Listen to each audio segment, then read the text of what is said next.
Narito tayo ngayon upang matunghayan ang nakakakilig, napaka-sweet, sobrang nagwa-viral at pinakainabangan ng lahat na Kalingap Tata and Ate Marjo love story. Sa pagpapatuloy ng ating istorya ay nag-meet na nga ng personal at nakalabas na sa tindahan si Ate Marjo, kaya naman sinulit nilang dalawa ang pag-uusap. Napag-usapan din nila ang tungkol kay Ate Angelica na beneficiary ni Kalingap Tata.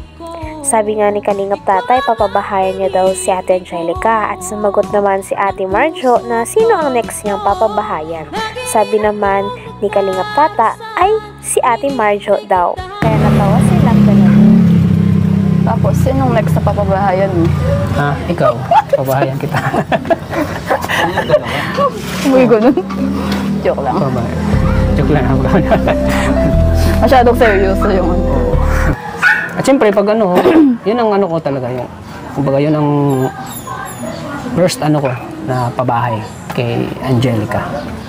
Oo, napanood ko na ano ka, parang... Napanood ba yung pinto niya? Napanood mo? Oo. Nakaka-ano din mo. Parang nakaka-inspire din yung ano niya, yung kwento ng buhay ni Angelica. Tapos diet lang din kayo uwi mo. Oh, diet lang. Nagtatasikil lang kami, may ano kasi wala pa kami. Ayun, tasikil sila. Sunod yung expander. Sunod yan ay expander na, at doon na kita sasakay sa sasakyan ko. Ay, Kasi maya naman ako kung sa tricycle kita pa sakayin eh. At dahil nakita nga ni Kalingap Tata na mahilig sa aso si Ate Marjo, ay sinabi niya din kay Ate Marjo na mahilig daw siya sa aso. Kaya naman, sabi ni Ate Marjo ay parang parehas pala sila na malapit ang puso sa mga aso. Kinuwento din ni Ate Marjo na dating 3 ang kanilang aso, ngunit ang isa ay namatay dahil sa lungkot. Sabi naman ni Kalingap Tata na baka matulad siya sa aso niya dahil lagi siyang malungkot kapag hindi niya nakikita si Ate Marjo. Sabi ni Ate Marjo ay wag daw dahil marami pa siyang matutulungan. Kinikilig.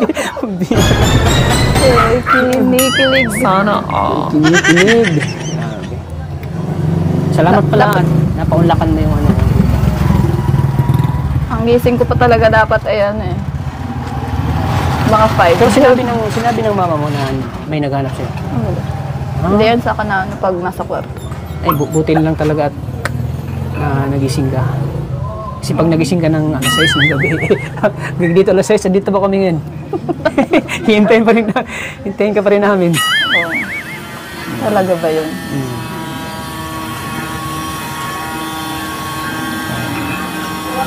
Pareho pala tayo. Ako, ano din ako, maano din ako sa aso, maalaga din ako. Pareho magkakasundo pala tayo. Oo. Kasi ano din ako sa aso eh. Parang malapit din yung puso ko sa aso.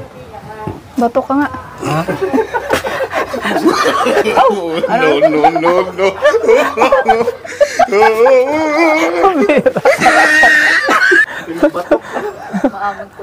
Maamong tuta, ano? Oo, kasi tinan mo, nag-iingay, nahanap ako niyan. Ang swerte naman ng aso mo. 4 namatay din yung isa. Namatay? Bakit namatay? Anong kinamatay? Sa lungkot. Sa lungkot? Kasi umalis yan sila ma'am, nasa ospital 2 weeks. Baka maging tulad din ako ng aso mo. Baka malungkot ako na hindi na kita nakita. Ay, wag. Dapat ano. Dapat ano? Para wag ganun. Madami ka pang matutulungan. Oo. Ganun. Binalikan nga rin ni Kalingap Tata ang oras kung saan inaantay pa nila si Ate Marjo na lumabas. Sabi niya naman kay Ate Marjo ay kung ginising daw ba siya ng kanyang mama para naman malaman na si Kalingap Tata at ang kanyang mga kasama ay nasa labas. Sabi naman ni Ate Marjo ay hindi raw siya sinabihan sapagkat hindi na siya ginugulo ng kanyang mama kapag nasa kwarto na siya. Kaya naman buti na lang daw, pasalamat talaga dahil nagising kagad si Ate Marjo, kundi hanggang alas 6 pa daw sana mag-aantay sila kanina. Salamat pala. Napaunlakan mo yung ano. Ang gising ko pa talaga dapat ayan eh. Mga 5. Pero sinabi ng mama mo na may naghanap siya. Hindi yan sa kana ano, pag nasa kwarto. Ay, buti lang talaga at na nagising ka. Kasi pag nagising ka ng alas 6 ng gabi, dito alas 6, dito ba kami ngayon? Hintayin ka pa rin namin. Oo. Talaga ba yun?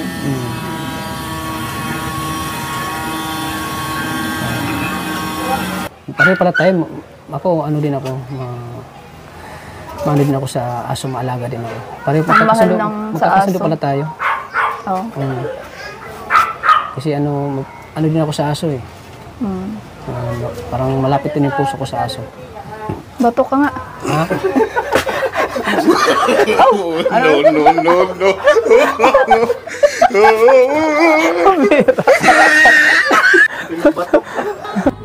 Sabi naman ni Kalingap Tata ay talagang parang gustong-gusto niya daw talaga na araw-araw nakikita si Ate Marjo. Kaya naman nalulungkot talaga siya tuwing malayo sila sa isa't isa at parang lagi niya nga daw gustong bisitahin si Ate Marjo. Sabi naman ni Ate Marjo ay okay lang daw. Sila Kalingap Tata daw ang bahala kasi sino daw bang aayaw dyan. Nung sinabi ito ni Ate Marjo ay piniramdam niya kay Kalingap Tata na gusto niya na nandyan si Kalingap Tata kaya kinilig ito.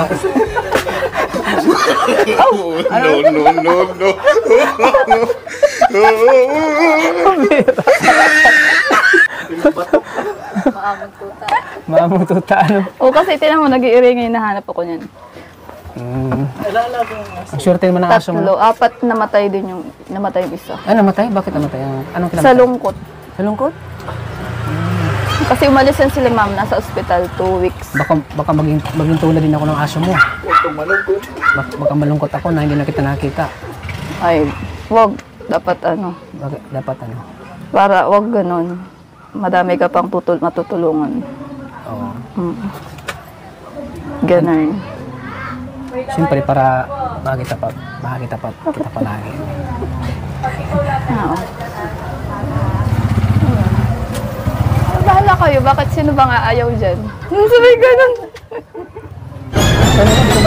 Ulitin mo daw? Sana wala, wag na, okay na yun. Cut mo yun. Sabi ganun. Cut mo yun, sabay ganun. Ha? Pag-hira ka mo. Dito naman sa parte na ito ay talagang tuwang-tuwa si Kalingap Tata dahil napansin niya na may pagkakapareho sila ni Ate Marjo. Tinanong niya kasi si Ate Marjo kung ano ang kanyang libangan kapag wala siyang ginagawa. At sagot naman ni Ate Marjo ay libangan niya daw ang mga pag-exercise. Sabi naman ni Kalingap Tata ay pares daw sila sapagkat si Kalingap Tata ang hobby niya ay pag-gym.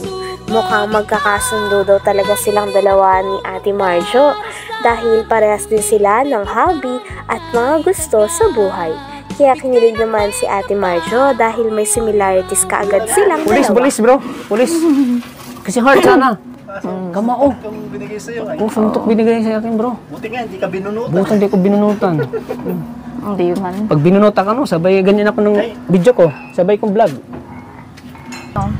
Aso na naman. Ay sige. Pag andito ako sa bahay niya, ano bang mga libangan mo? Nag-workout sa ano. Ay, nag-workout ka? Nagsusumba ka? Mga ano, nag-exercise. Mga ano. Ay, pareho tayo, mahilig na sa exercise. Nag-gym din ako. Sana. Nag-gym ka? Ay, magkakasundo talaga tayo.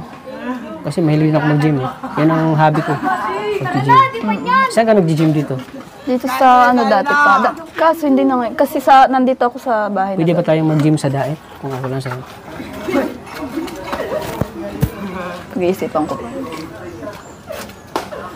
Kasi ano eh, parang gusto kong makasama, gusto kong magsasabay tayo mag-gym.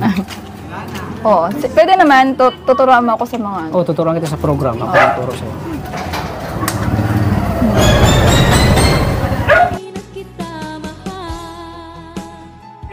Hanggang dito na lamang muna ang ating nakakakilig, napaka-sweet at talaga namang sobrang pinakainaabangan at napaka-trending na istorya ni Kalingap Tata at Ate Marjo.